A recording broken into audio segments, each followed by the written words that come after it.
Hello everyone, আমার পিছনের ঘটনাটাকে দেখবেন না, সামনের দিকে ফোকাস করবেন। তো সে যাই হোক, লাস্ট দিনকারে সুন্দরবন মেলায় গিয়েছিলাম। ভেবেছিলাম বোধহয় এই বছর আর মেলা ঘোরা-টোরা হবে না। কিন্তু বন্ধুরা বলল যে, "চল লাস্ট দিনকারে একটু গিয়ে ঘুরেই আসি।"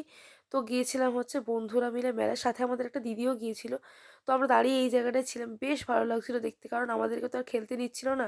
তাই দূর থেকে দেখে চলে আসলাম। আর মেলাতে খেয়েছিলাম আমরা ঘুগনি। কিন্তু এতটাই পরিমাণে জঘন্য ছিল যে সেখান থেকে যা, যা কিছু খেয়েছি সেগুলো আর ভিডিও করি না। আর আমার বন্ধু ও এখানে আমার এই টুপিটা পরে দেখছে যে কিরকম গরম লাগছে না ঠান্ডা লাগছে। তারপর এই যে একটুখানি সফট টয়েজের দোকানগুলোকে দেখছিলাম আর দূর থেকে এই বেলুনগুলোকে দেখতে তো বেশ ভালোই লাগছিল। কিন্তু কিনে দেওয়ার মতন কেউ ছিল না বলে তাই দূর থেকে দেখেই চলে আসতে হলো। তারপর এই যে এই লঙ্কা দাদার সাথে দেখা হয়েছে, ওর সাথে একটু কথা বলার পর আমরা একটু গাছপালা দেখছিলাম। দেখার পর দিদি চলে গেছিলো একটুখানি কেনাকাটা করতে। দিদি একটু কেনাকাটা করছিল।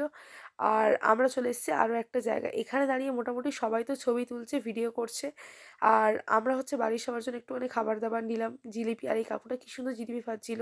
দেখে তো বেশ ভালোই লাগছিল। আর সেই দিনকারে মেলাতে এত পরিমাণে ভিড় হয়েছে যে তোমাদেরকে কি বলব। মনে হচ্ছে সমস্ত ক্যানিংয়ের লোক সবাই মিলে মেলায় চলে এসছে। তো তারপর এই যে মেলায় ঘুরছিলাম, কিন্তু হয়তো লাস্ট দিন ছিল বলে এইজন্য বোধহয় এত ভিড় হয়েছে। কিন্তু বেশ ভালো লাগছিল। মোটামুটি মেলায় সবকিছুই ভালো ছিল। কিন্তু যা, যা কিছু খেয়েছি সেগুলো খাবারগুলো বাদ দিয়ে সবই ঠিকঠাক ছিল। আর অনেকদিন পর বন্ধুরা দেখা হলে তো অবশ্যই মজা আনন্দ হবেই। তো আজকের ভিডিওটা এই পর্যন্ত, এখানেই শেষ করলাম। টাটা।